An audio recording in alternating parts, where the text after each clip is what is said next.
a big difference in leadership. And that's why he's been able to get all these things done. See, if a man has a good heart, despite the difficulties, he will get results. So out of the governors in Nigeria, Godwin Obaseki is an outlier because he has a heart to be able to get this result. And don't forget his antecedents as a former investment banker, and he wants to make a change. But the question is, are others ready to follow that path? I mean, as Obaseki was increasing salaries, people like Yaya Bello, that a couple of people are now defending today, cut salaries into minute numbers. I will not even pay the money. And Kogi has so much potential. Look at Ajakuta that never got on stream. Look at many projects that never got on stream. Look at the mineral resource in Kogi. Look at the potential. So it's about leadership. Leadership matters. Leadership is the most important thing. So right now, if we see a governor refusing to pay the minimum wage pegged at 30,000 naira, we know that it's just you that has refused. You are using the money for something else. That's why you have refused to pay. Definitely Because we know that it is Definitely possible. now. We are seeing that it's possible. Definitely. It's possible to pay even 100,000. If you cut your coat right and you do your cost economics, it's possible to pay this. We should not even be celebrating governors that are paying salary. It's sad because it shows that the standards are so low in Nigeria. Exactly. If Because people work, they're supposed to get salaries in the first place. If people work, they're supposed to get salaries. And that's why it's not fair when people use salaries to punish people. How much is even the money in the first place? all right, we're seeing the power minister talking about the fact that they need about $100 billion in 10 years to fix electricity. I mean, at this point, people are just, throwing their hands in the air at the minister of power because we haven't seen any growth or any substantial improvement or any substantial. All we keep hearing about, especially since Adebayo Adelabu came into power as the minister of power, we've just heard one issue or the other. I mean, the grid has failed how many times in the space of 1 year? It has failed and collapsed how many times in the space of 1 year? So now his abilities, his capabilities as the minister of power have been called into question at this point. Definitely. So the 10 billion, is it to be able to revamp the grid? Is it part of the Siemens deal? So, I mean, if you make it make sense, the conversation is trying to have. Because people just call figures and all of that. Is it part of the grid? Is it part of the making the grid a lot better? Is it part of stabilizing the grid? Is it to give to the moribund discos that can't even pay the encumbrances that are not viable? So what is he saying this money is for? Because, it might be good as a central banker, but as regards power and other matters, it's just shown, and as I please, we should stop putting politicians in the power sector. Put critical stakeholders that understand the ecosystem. Some people have also talked about the fact that the president doesn't seem to be doing anything about it because we know that there's a particular minister whose job it is as should I say a chief whip or a class prefect, quote unquote, to check some of the activities of these ministers to be sure that okay, they're doing their jobs. Haven't they checked? Haven't they seen? Is 1 year not enough to know if this person has a good trajectory or he's on a good trajectory for that particular ministry? I don't. Your goose is as mine. I don't know why we are still lingering with ministers that are non-performing. I don't know when there's supposed to be periodic reviews. I don't know why it's still taking its sweet time because we know people that are not performing. We know people that are not effective. We know people that are just showing activities. We need practical solutions. If we have ministers that are just gallivanting around, then they should be shown the way out. And ministers should not also now start saying violent things because those are the things that make our country. How can Umahi be saying that they will send locals to beat up contractors that don't leave a site if they don't sign a contract? Can you imagine words like that? Are we in 1901 Black Africa? I mean, ministers too should understand public decorum. And these are the conversations we should have. So people that are not doing anything, that are just gallivanting around, that are doing all sorts, I mean, they should be shown the way out. This issue of I mean, I'm glad that you brought up the Minister of Works, David Umahi, especially on that Lagos Calabar Coastal Highway project that's ongoing at the moment, right? Is it that we have exhausted every single option possible? Is it that we've exhausted all of them and then we've come to the conclusion? I just think I just think. Sorry, Gessie, I'm sorry I cut you. I just think is we're purely insensitive. Yeah, destroying the business of over. I mean, look, I Because if saw that people is not sitting down on the waste, beach yesterday if that is not crying. Gessie, waste, Mr. Rufai, if this is Gessie, I not saw people. waste, Yeah, I saw people on the beach yesterday crying. They have lost their livelihood. There was a woman that talked about the fact that when Sekumon, there's a place called Sekumon that was born during NSAS was born. That was when she moved to this beach to start her business. And now that her businesses too have been destroyed. And you see, one other thing that the minister doesn't know is that it's a lot of Nigerian business. You see, because most of those installations are people that come to build them there and they pay taxes to Landmark. So it's not that it's as if Landmark, owns everything there. There are many ecosystems. So take, for instance, there's this big popular supermarket in there called Hartley's. They also come, they get up a space there, and they pay sort of like a ground rent, which is just little, just to keep the ecosystem going. So businesses of average Nigerians were destroyed. And you see, that road could have taken another route. It should have taken another route through a place called the Water Corporation Road, a road that has been done now that can just be fixed to be able to clear through that area. But they decided to destroy businesses there. So that's a reflection of the insensitivity of government. And when government doesn't care for its people. Yesterday, I was talking to the Landmark people all through. They were on investors' call. All their investors were calling from around the world. It took them hours to try to start calming down their investors because the investors are already counting their losses. And at the same time, you want people to take Nigeria seriously. It's a sad one and it's a shame on our government. It's a reflection of the big shame our government is having. Rufai, why do we have this culture of waste?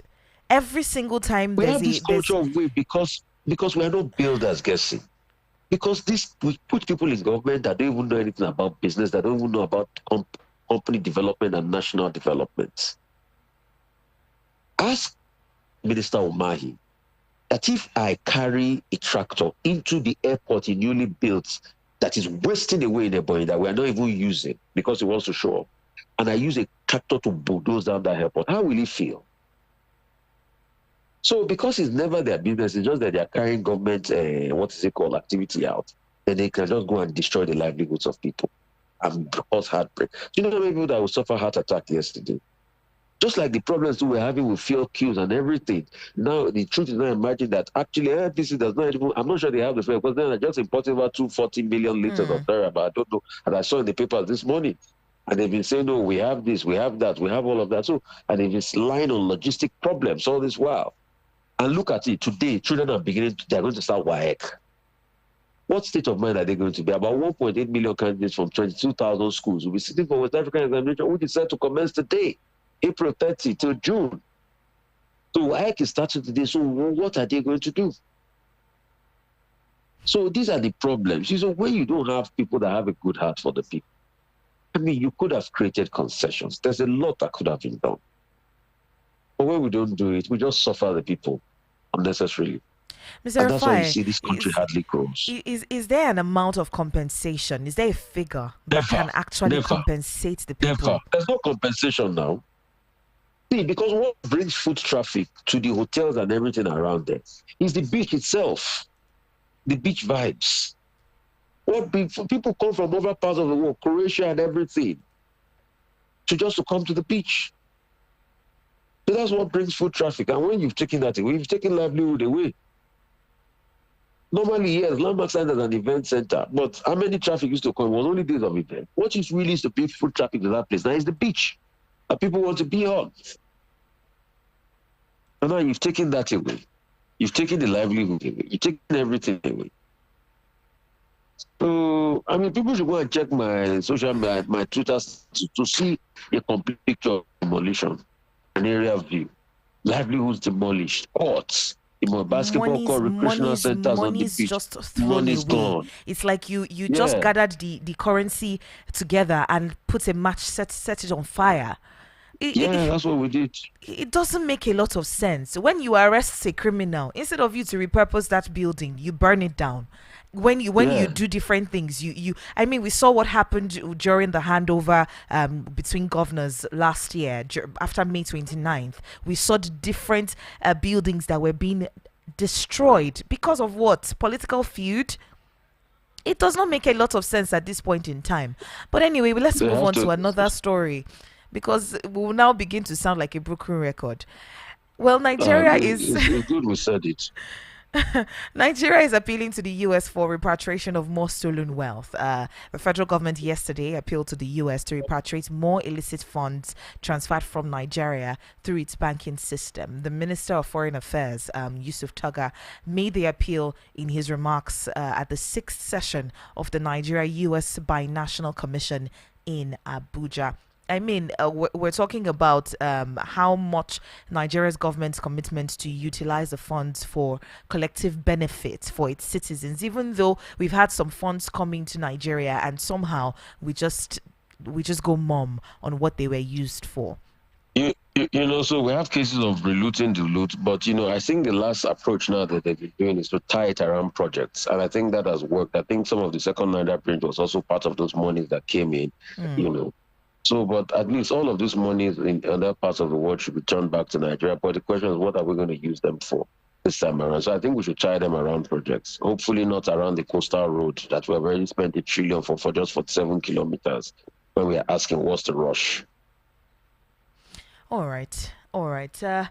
Checking out another story here. We're looking. I don't know how much the fuel is selling at in Lagos, Mr. Rufai. Do you have any idea? Over 800, over 800 going to 900 in some places.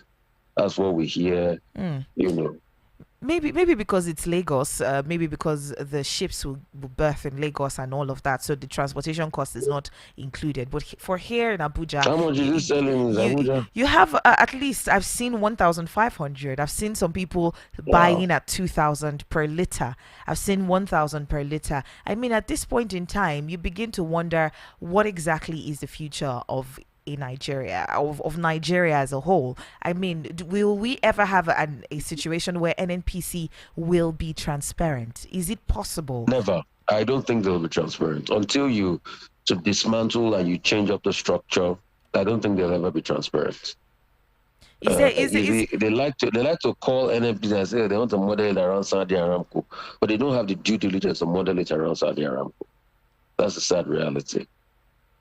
So they would never be transparent. I don't think so. I think it's just going to be a joke. They will keep playing jokes with the life of people. They keep destroying as much as possible with the life of people, and they'll never get anything done. Let's now look at even the small businesses, the small and medium scale businesses. We know that they form a huge hiring power, especially for our labor here in Nigeria. We know that the private sector, they're the major employers of labor, especially looking at the way our Nigerian economy is. So these businesses, how exactly are they going to operate when number one, they don't have power? Number two, they don't have they don't have fuel. So how exactly are they going to move around with their Nobody businesses? cares about them. That's the sad reality. Yes, if nobody cares about them, because I mean, if a government can go ahead and damage a cluster of a lot of small businesses put together in Lagos because of a road, and not thinking about the improvements on the life of people, you think they care about the small businesses? No, they don't care about small business. They only care about themselves. And you But see, the problem with anybody that gets into power cares about his own personal interest. That's just it. Mr. Rafai, you begin to wonder, where is the president in all of this? Is he not seeing? Is this the renewed hope agenda that he promised? Is this what No, is it it's what is renewed playing pain. out? It's renewed pain. All it now does is to tell you that, oh, we have the capacity to scale. I mean, the pertinent little matters is not sorting them out. It's just renewed pain. Look at it, 29th. A month from now is going to be exactly 1 year. It's been a 1 year of retrogression. It's been a 1 year of complete pain for a lot of Nigerians. Nigerians are worse off. In fact, President Tinubu officially has made Buhari look like a hero. Buhari has been shown to be a more compassionate president and a better administrator than President Tinubu in this last 1 year. Because So it's been complete insensitivity, complete pain, complete disaster, complete penury, complete retrogression, policy somersault here and there, feeling your way in the dark with no clear direction. That's what it's been. in this 1 year. The president was talking over this visit that he just had. He was talking about the fact that he will take more challenging policies. He will take up more challenging policies, even though if they would have a long term effect, a long term positive effect. I don't believe what he was saying because he was not telling the whole story. The whole story he needed to tell was that he didn't think through the policy in the first place. It's not about going through a hard policy on Nigerians. Even if you think through it and you plan properly, you'll be able to carry people along. But he didn't think through it. He didn't do all of that. So how do you expect people to carry people? And that's caused the problem he has today. Yes, so let's not stop encouraging what he said. He didn't think through it. Yesterday on my show, I listed 5 things you had done before he pulled out subsidy. So he didn't think through most of those policies. I got to go this morning. Bless you. All right. Thank you so much for your time, Thanks. Mr. Rufai. Yeah, but yeah. All right. Well, that was Mr. Rufai Oseni joining us this morning. You have the opportunity to call to be a part of the show. Let's know what exactly it is that you have to say, especially looking at the state of the nation this morning. We know that at the moment there are fuel queues. We don't know if you have electricity. We don't know if you have fuel. Whatever the case may be, do well to call us and let's know what you think about our headlines this morning. We've checked out conversations on $100 billion needed in 10 years to fix electricity, says Adebayo Adelabu. We also have talked about a 70,000 naira minimum wage by Godwin Obaseki. Okay. Hello, Mr. Rufai. All right, I think that was an error. All right, we talked about increasing minimum wage to 70,000 naira by Mr. Godwin Obaseki, the governor of Edo State. Just see how a governor who wants to get things done is doing it. You have a situation where other people who reduced even the minimum wage, the barest minimum wage, 18,000 naira, was reduced. For some governors reduced it and they were still unable to pay that amount of money. So you begin to wonder if the governors even have the Nigerian people at heart. Are we even voting right? Now, we're now called on not to rest on our oars when it comes to deciding who should lead, when it comes to deciding who should take up the mantle of leadership, especially in different cadres of our governance, right? When it comes to the local government chairman, when it comes to the commissioners of the state, when it comes to the governor of the state and all that. We need to stop sensationalism. We need to start picking individuals who we know will do the job properly, and not just because we want our people, our persons to get in there and then our own pockets will be lined because our person is in there. Can your person do the job? That's where we need to get to. Can you do the job of governance, of leadership? It's a lot of responsibility. Can you handle it? Can you not be moved or swayed by money, by power, by what exactly that particular seat gives you? That's the question that we need to be asking ourselves in the road to 2027. It's a long road ahead of us, and we're hoping that at least we can be able to shoulder them. Let's go pay some bills. We'll be back in a moment to be joined by Mr. Larry Ogoego. Do stick around.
Thank you for staying with us. This is still Voice of the People, 96.1 FM, the front page review.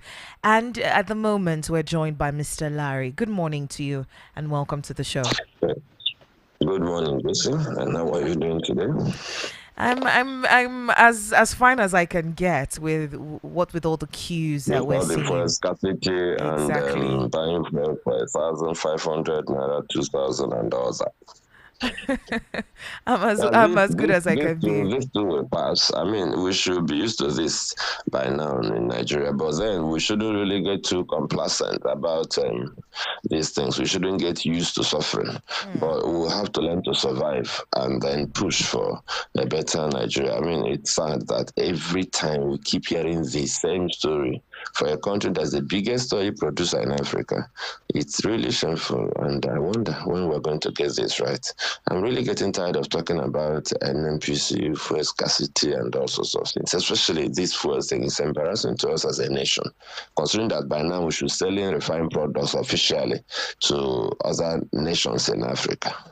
But we are still struggling to even sell to To ourselves. ourselves. It's really interesting to me that when someone doesn't perform, right? If you hire someone and the person is not performing to the best of your abilities, or the person's abilities rather, does the person doesn't reach the goals that you have set? Do you not call for a review, you talk about it, and then you put some things in place to ensure that the person performs, and then if the person doesn't perform, you let the person go? So why, for the life of me, do we still have the NNPCL CEO still at the helm of affairs after what we saw during the Buhari's administration? We saw the methane coming into the country. No one took the blame for that. We saw the fuel queues for over 3 months. From February, I think it lasted from February up until February, March, April, I think May or so, before those fuel queues reduced. We still saw so many issues, especially during the Buhari's administration. So why then do we still have that same person at the helm of affairs when he has shown us in how many years that he's unable to handle the job? One of the problems we have in this country is that actions do not have consequences. If you do well in Nigeria, people don't really come out to say, oh, the man is doing well. In fact, sometimes if you do too well as a public servant, you get knocked by the people who hired you. That is, we may be praising the person, but the politicians may decide that this person is working too much in the interest of the people, because the more you serve the people, the less you serve the corrupt leaders. The more you serve the corrupt leaders, the less you serve the people. So actions here don't have the consequences they should ordinarily have. If the person is serving his paymasters well, they will not remove him. The person may not have been hired to serve you. That is also what happens in our politics. When governors, ministers, all of those people emerge, we expect them to serve us. But they don't serve us, because there are some people who they sincerely believed that those people put them in power. That is the people who gave them the ticket. That's what they call it, that the person gave them the ticket. That's the primaries. The people who made the arrangements for them to emerge, and then the people who helped them to rig the election. They are loyal to those people. I mean, a sitting governor opened his mouth and said that if he gives an instruction and his predecessor gives a contrary instruction, that the people should take the instruction of his predecessor. That tells you how bad the situation is. And we call that person a governor. It doesn't work like that. That's why that same person had to go and ferret his predecessor out of a difficult situation, as it were, when he should be submitting himself to the law. So we have this tendency to assume that everybody who is in office is serving the people, but it is not true. Very often they are serving their interests or the interests of their masters, and that is why they don't get sanctioned or removed or punished. Unfortunately, that is one of the biggest problems we have in this country. They told us that they even have a class monitor now, that there will be appraisal of performance and blah, blah, blah. And people were watching, and we are still watching. We have not seen any outcome of any appraisals. For the people who are already not doing well by our own estimates and appraiser, we're not seeing any consequences. So it's business as usual. That's the truth. And this sector is the live wire of the country, because as long as people don't have fuel to move around, and then for a nation like Nigeria, they don't also have electricity to power their homes and small businesses. So the fuel they should have provided the alternative, they don't have it too. It's a dismal the performance for the government in power. But then they don't really care about us. It's our duty to keep thinking of how to get these guys to really care about us somehow. They know that the average Nigerian that has left the matter for God rather. That is, okay, let's live and for God. That God will judge them. God will give us a good leader. God, sometimes we bother God so much in this country. But the truth is that it is not good to get to that point where a country that is the biggest producer of crude oil cannot refine its own crude and cannot sell refined petroleum products to its citizens. The leaders are not ashamed of this. If they are not, I am. Most Nigerians, and when they ask me questions outside Nigeria about this, it's very difficult to explain, except to say that our leaders are corrupt and they don't want our refineries to work. All right. Talking about leaders, I mean, we're all solidly behind Godwin Obaseki at the moment for the fact that he increased the minimum wage to 70,000 naira, up from 40,000 naira. In fact, up from the 30,000 naira that is the official minimum wage of the federal government. What exactly is your take on this? I'll be honest with you. I'm being very cautious about celebrating the gift of 70,000 naira. First of all, it's a promise. The promise has not materialized. Secondly, the timing of the gift makes me a little suspicious.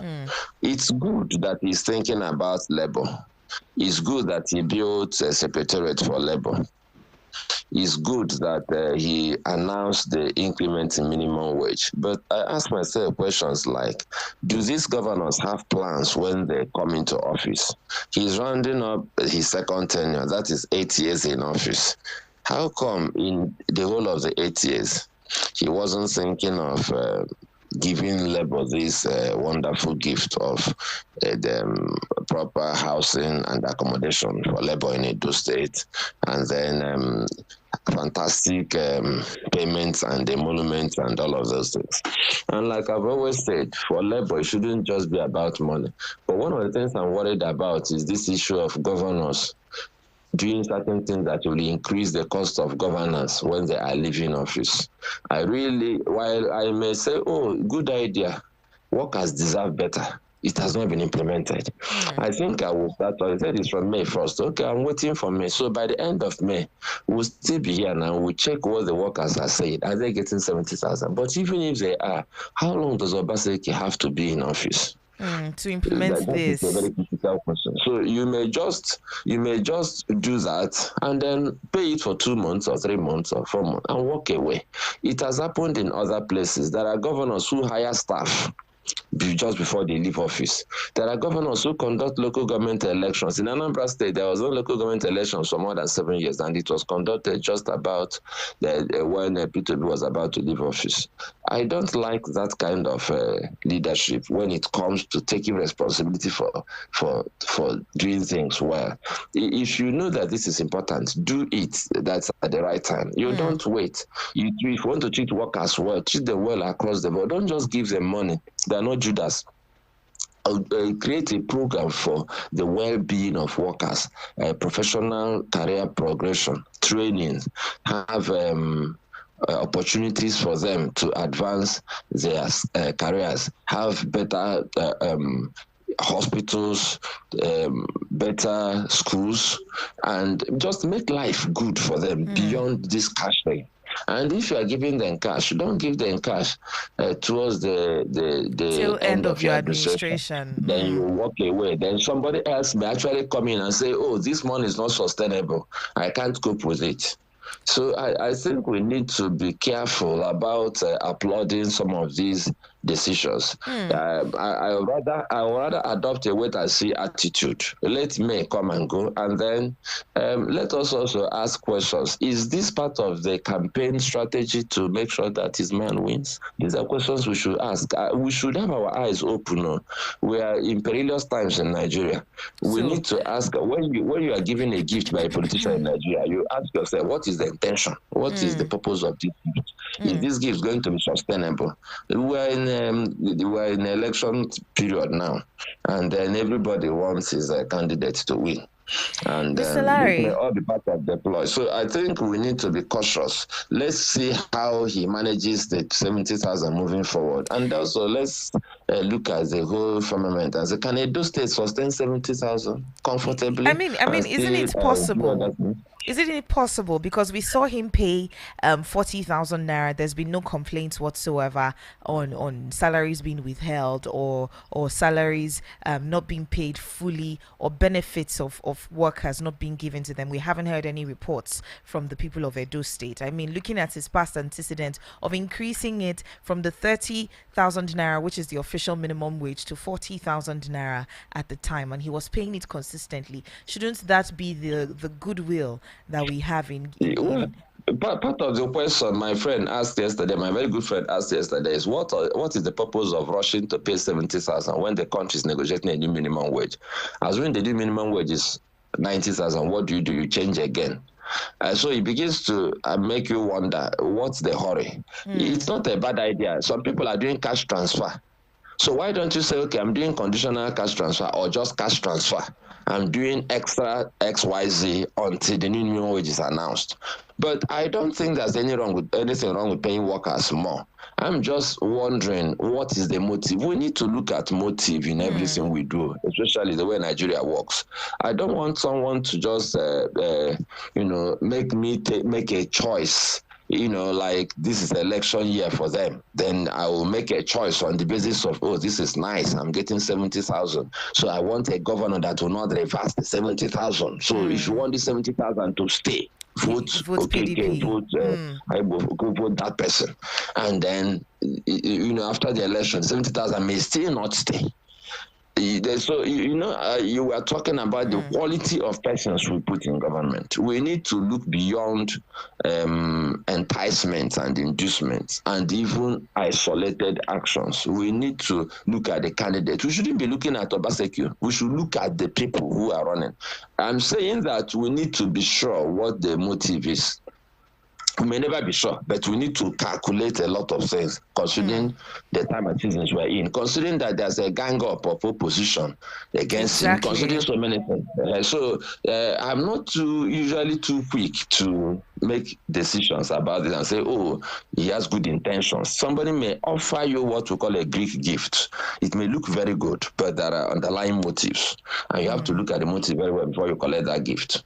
In this case, they should collect their 70K if he gives them, while they now wait for what next, But it's good to take care of workers. But is it only money, really? Can't we get to that point where we have real welfare? Do we have low-cost housing units in Edo State? It's a simple question. The answer is no. What is difficult about building 2,000, 3,000, 10,000 housing units? Every state in Nigeria can afford it. Go to all the states in Nigeria. They are building executive housing units, which the governors and his cronies will collect. Nobody remembers the poor and the civil servants in all of this.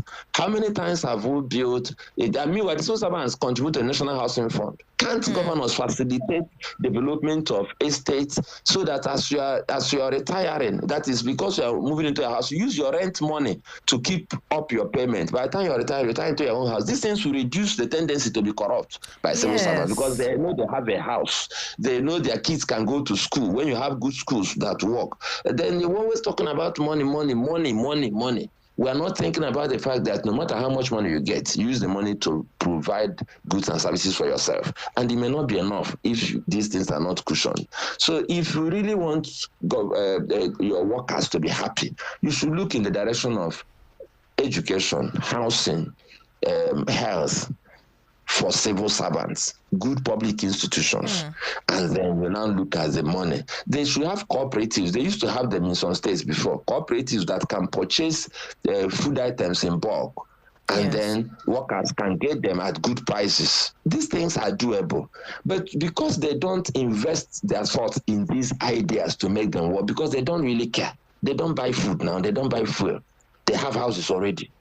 That's the problem. So I'm not impressed with all these knee-jerk, quick fix, impressive announcement. I'll be honest with you, I'm not impressed. If you love your people, it will show in the detail that you used to care for them. All I'm not right. impressed, unfortunately so. You With you've apologies, Obasek. Thank you've you, sir, for the extra money, but we can do more. We can do better. Mr. Larry, you've definitely put a damper on people's excitement this morning. I mean, No, it's but I hope I'm making sense. I mean, you can definitely. sit down and plan for the welfare of. If you work for a state for 35 years and you don't have a house, check them now. It's not. It doesn't. And you are contributing to the National Housing Fund. Do you know the number of civil servants they have? They can have houses. Do it transparently. 3,000 houses, public ballot. Civil servants, this cadre, you get 2-bedroom flat. This cadre get 3-bedroom flat. This one gets this. And then you keep doing it. Assuming you deliver 5,000 to 10,000 housing units, you challenge the next governor.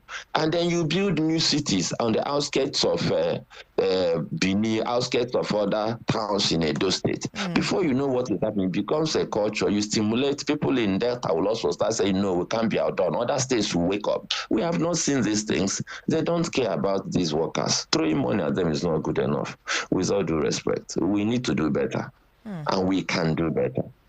All right, we can definitely do better. Even us as citizens, there are so many things that we should be calling for, and it's not just minimum wage. I mean, maybe labor should actually move to that particular. Instead of shouting about the minimum wage, we should be looking at social amenities that can help, Yes, cushion the I call it effects. minimum care or minimum welfare, not minimum wage. The life should be good across the board, not just if you give us the cash and then inflation washes away the value of the cash. Of what purpose is the cash? Exactly. Doesn't change anything. All right. Thank you so much, Mr. Larry, for joining us. It's been most insightful today. Thank you. Yeah, it's my pleasure and privilege. I just hope they're listening. Thank you. All right. Have a good day. And you too, and a good week too. All right. All right, to you listening, thank you so much for joining the conversation this morning. Don't forget that you can save our number on your phone 0700 961 961. Unfortunately, we've come to the end of the front page review this morning. All you have to do is shoot us a message on WhatsApp. I will check it out tomorrow on the front page review. Let's do this again, 7 a.m. to 8:15 on VOP 96.1 FM. Don't forget, we're also live on YouTube at Voice of the People Abuja. Gesere Agua is my name. And of course, coming up next is the Trading Post. Good morning.